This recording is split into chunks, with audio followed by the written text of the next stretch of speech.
భువనగిరిలో బీఆర్ఎస్ ధర్నా కోసం వెళ్తున్న మాజీ ఎంపీ సూర్యాపేట జిల్లా బీఆర్ఎస్ అధ్యక్షుడు బలుగుడ లింగయ్య యాదవ్ను రామన్నపేట దగ్గర పోలీసులు అడ్డుకున్నారు. ప్రజాస్వామ్య పద్ధతిలో నిరసన తెలిపేందుకు వెళ్తున్న బడుగులతో పాటు పలువురిని అరెస్టు చేశారు.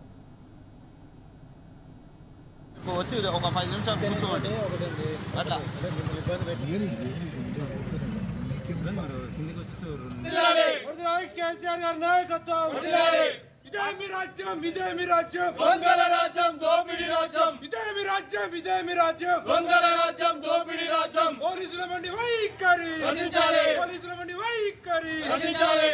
పార్టీ కార్యాలయంపై దాడి చేసిన దుండగులను వెంటనే అరెస్ట్ చేయాలి పార్టీ కార్యాలయంపై దాడి చేసిన దుండగులను వెంటనే అరెస్ట్ చేయాలి పార్టీ కార్యాలయంపై దాడి చేసిన గుండెలను వెంటనే అరెస్ట్ చేయాలి జై తెలంగాణ జై తెలంగాణ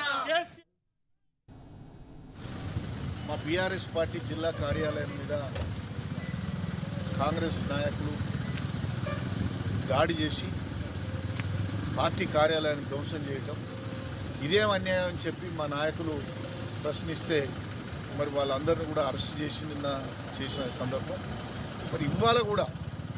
సరే మేము అకారణంగా ఏం జరిగిందని తెలుసుకునే పరిస్థితి కూడా పోయే సందర్భం లేకుండా కాంగ్రెస్ ప్రభుత్వాలు ఏది ఉంటాయి ఏదో పోతే అది వేరు, కానీ ఇటువంటి దౌర్జన్యాలు లేకపోతే దాడులు చేసే సంస్కృతిని మేము ఎప్పుడు కూడా ఖండిస్తుంటాం. ఖచ్చితంగా బీఆర్ఎస్ పార్టీ కార్యాలయాన్ని ధ్వంసం చేసినటువంటి వాళ్ళను